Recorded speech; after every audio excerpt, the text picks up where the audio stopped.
Bonjour à tous, welcome to French with Subtitles. I'm Jason, ton professeur de français, polyglot and huge cinema lover.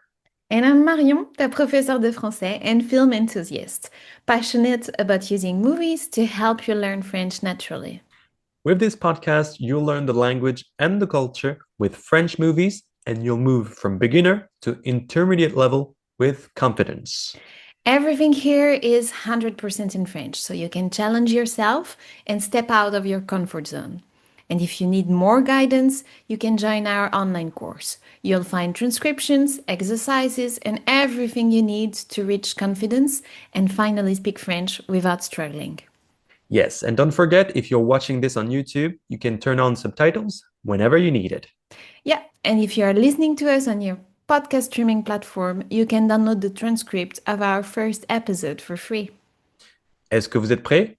Moteur. Et action!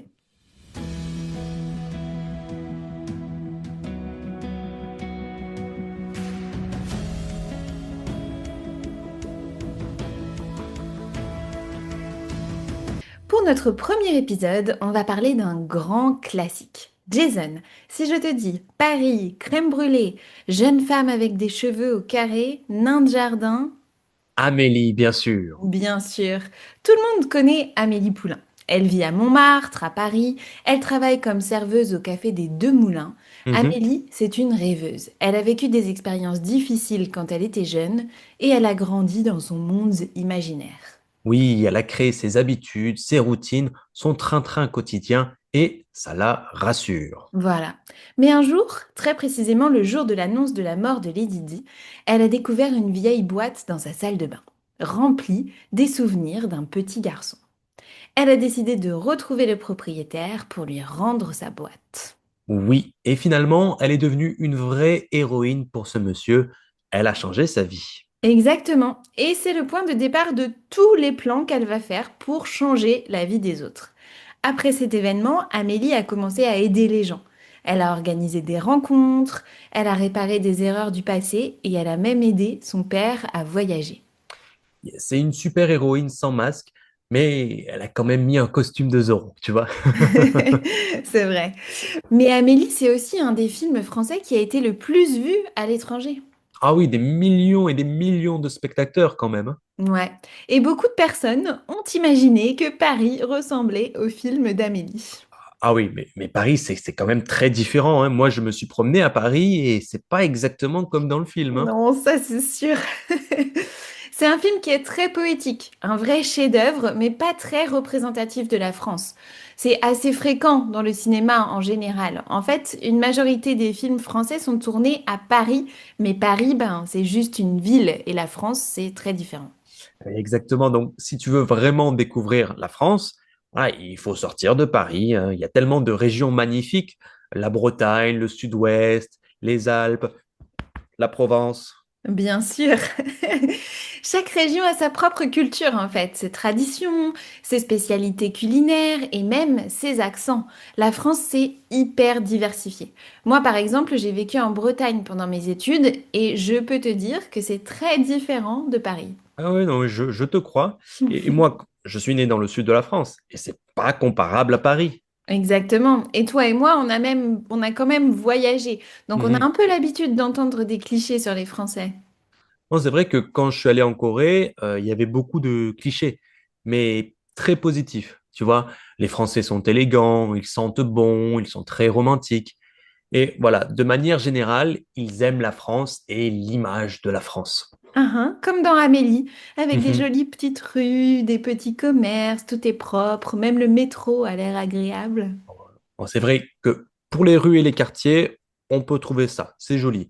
Mais j'ai beaucoup entendu que le premier choc, c'était que Paris était sale. Exactement.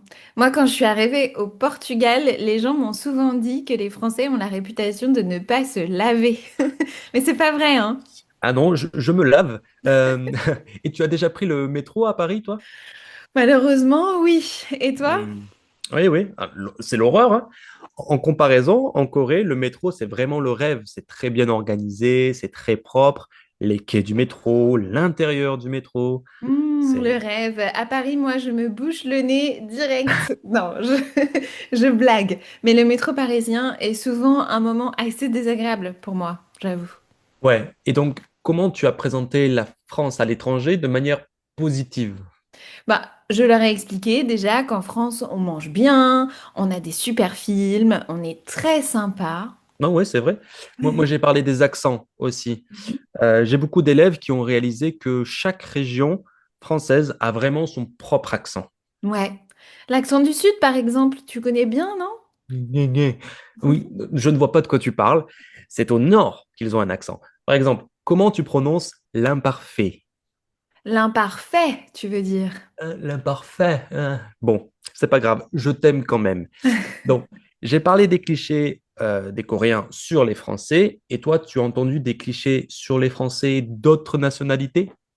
Oui, je me souviens en Slovénie, j'ai souvent entendu que les Français sont arrogants ou qu'ils parlent mal anglais ou qu'ils mangent des escargots, ce qui est la vérité. Ah Mais ouais. parfois, bon, j'ai dû essayer de négocier. Et oui, et c'était alors comment la Slovénie en comparaison? C'était un choc culturel pour toi? Oui, énorme en fait. Déjà, les Slovènes sont assez froids au début. Ils t'invitent pas chez eux facilement, par exemple. Quand je suis arrivée là-bas, j'ai trouvé ça difficile à comprendre parfois. Et je me suis sentie un peu seule au début, c'est vrai. Oui, c'est normal. Et après, tu es parti au Portugal aussi, c'était la même chose? Non, après, quand je suis partie au Portugal, c'était le contraire. Les Portugais sont beaucoup plus familiers, ils te touchent, ils t'invitent tout de suite chez eux. J'ai dû réajuster mon curseur social à chaque fois. Ton curseur social, ok, j'adore. Et qu'est-ce que tu as préféré, le curseur social portugais ou slovène? Alors, je crois que mon préféré, ça reste le curseur social français, qui est beaucoup plus facile à comprendre pour moi. Je comprends, moi aussi. Et oui, un film, du coup, peut parfois changer notre vision d'un pays entier, mais la réalité est souvent différente du cinéma, malheureusement. Eh oui, exactement. Et vous alors, vous avez déjà vécu à l'étranger? Vous avez souvent entendu des clichés sur la France ou sur votre pays? Racontez-nous vos anecdotes, on adore les lire.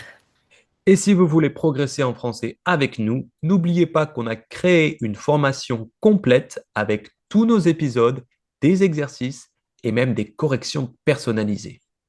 Voilà, on espère que vous avez apprécié ce premier épisode sur Amélie Poulain. Et n'oubliez pas, le français c'est un peu comme Amélie, ça demande du courage pour sortir de sa zone de confort, mais c'est nécessaire. À très bientôt pour un nouvel épisode. Salut! Salut! And that's a wrap. How do you feel? If today's episode felt a bit challenging, you're definitely not alone. Remember, you can download the full transcript of our first episode for free and the English translation to understand everything clearly.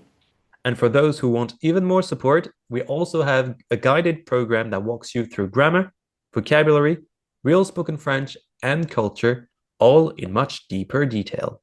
And because you made it all the way to the end, we want to thank you with something special. Access to our first guided lesson at a discounted price. It's the perfect way to try our methods before committing and start speaking French with confidence. Check the link in the description and see you in the next episode.